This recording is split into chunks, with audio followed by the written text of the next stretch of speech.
This is my own personal Kånken, which I have used for 7 years now.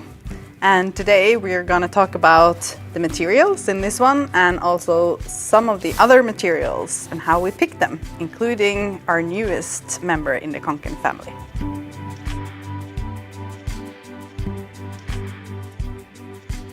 So my name is Christiane Dolva and I'm the Global Sustainability Director for Fjällräven, and I'm here together with Johanna. Yes, and I am part of the R&D team working with innovations and sustainability in relation to products and materials and also in the supply chain. And you're here to help me today because we're going to talk about materials and how we pick and choose them.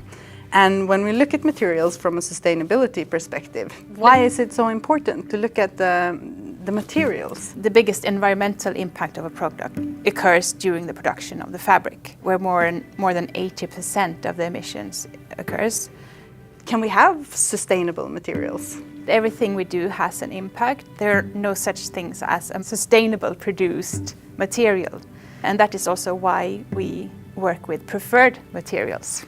Exactly, because when we look at the impacts, there are a lot of choices that we can make to lower the impact and ensure that we put products on the market that has a low footprint. But we choose to look at them as preferred, and we actually divide it into different categories when we look at our materials.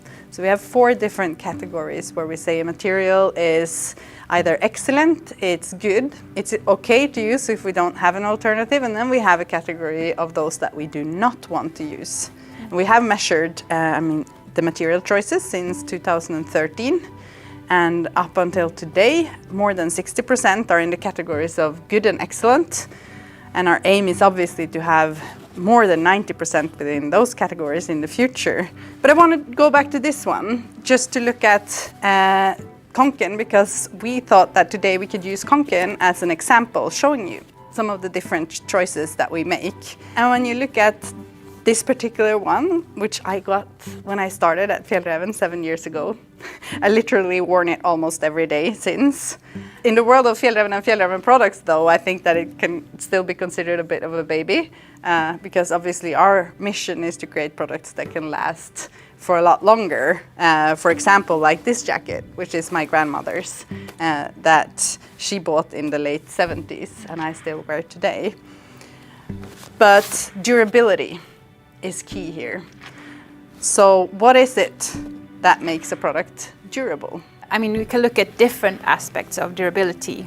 It can be timeless design, timeless colors, but it's also the durability of the actual fabrics that we make sure that it is as abrasion resistant as possible. Strong, in other words. Long lasting, that it aged with a good look, that it's actually been worn in instead of worn out, you could say. I love that term. It's like the more you use it, the more you love it. Yeah. Nice. So why don't we have a closer look at the Kånken original first? Mm-hmm. So the fabric is called Vinylon F. It is a synthetic fabric made in Japan. It is extremely durable. It has also the benefits that the fiber expands when being wet, when it's raining, for instance. As you can probably see, it ages well, I think. It has that certain patina that make me feel at least personally connected to this particular one. It's super hard wearing. We actually use this Vinylon F material also on some of our other really hard wearing backpacks, simply because it's something of the strongest that we have. It is a fossil-based material. That means that it's non-renewable and it is not recycled. But we do consider it a preferred material simply because this can last a lifetime and more. So here we have Kånken. What can we say about this one? Kånken, it's made out of recycled polyester. The source is used PET plastic bottles. They are being shredded down to small pieces. They are then melted into a liquid. and then extruded into new polyester fibers. The simple version of it. Yeah, exactly. I mean, we can talk in details about this, I'm sure. But obviously then we use recycled material, which is good because then we use something that is already out there. So we don't extract more non-renewable resources. The color here is interesting, not only in the look of it, but also in how it's made. Yeah, exactly. It's made by a technique called solution dye. And it's where the color pigments, it's being melted down together with the polyester liquid. So in the phase before it's being extruded into new fibers. And this means that the color is in the fiber already before we're making it into a yarn. And that saves tremendous amount of water, it saves energy, and it saves chemical waste.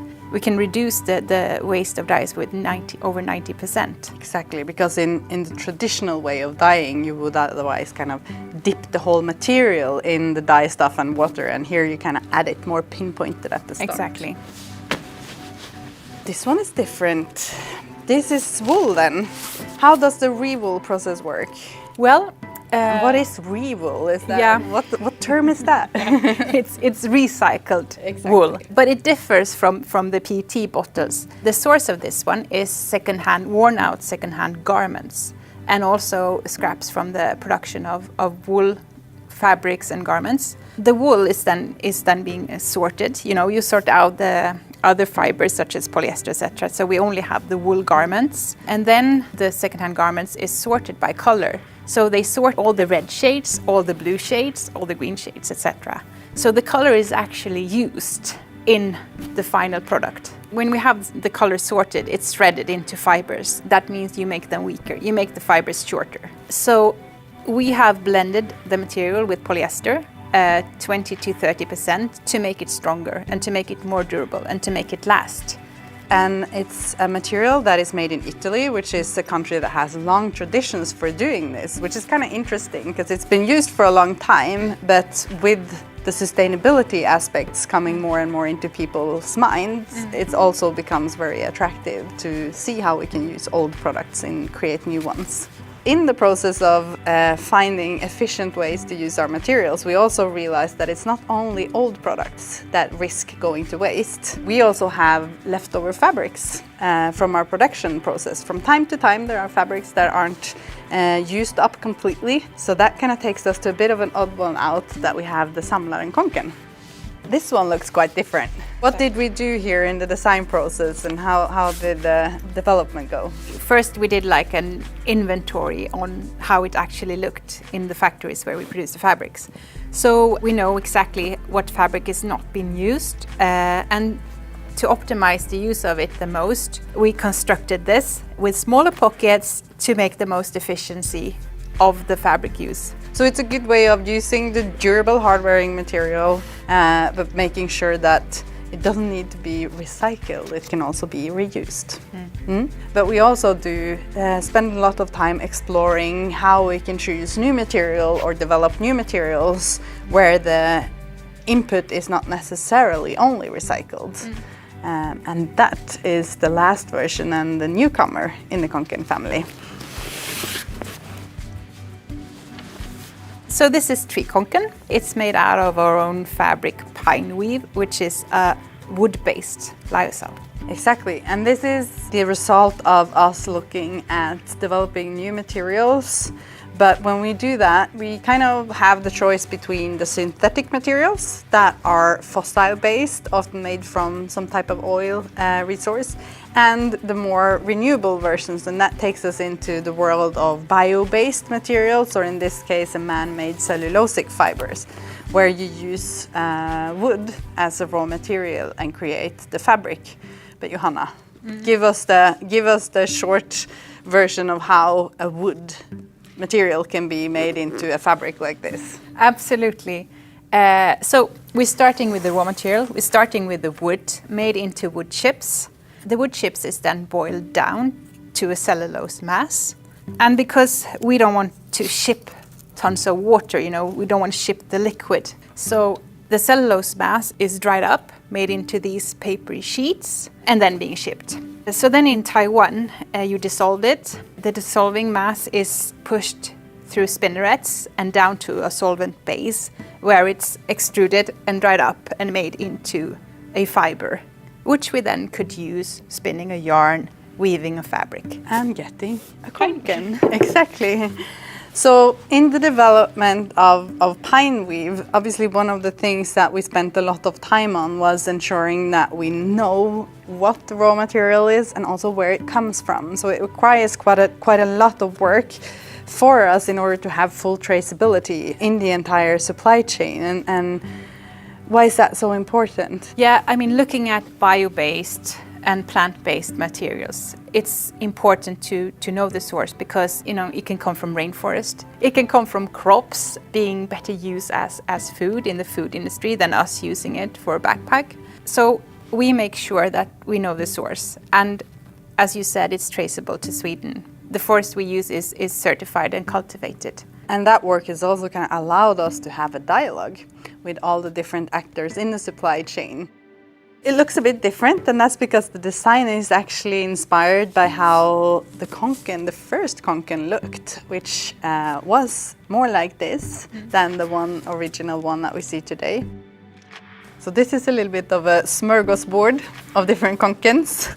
But what I think these show in an important way is that when we work with better and more preferred material choices from a sustainability point of view, there's definitely not one single option that is the one right way to go. So there are like several different trails we're following, and I don't think the end goal is anywhere near in sight.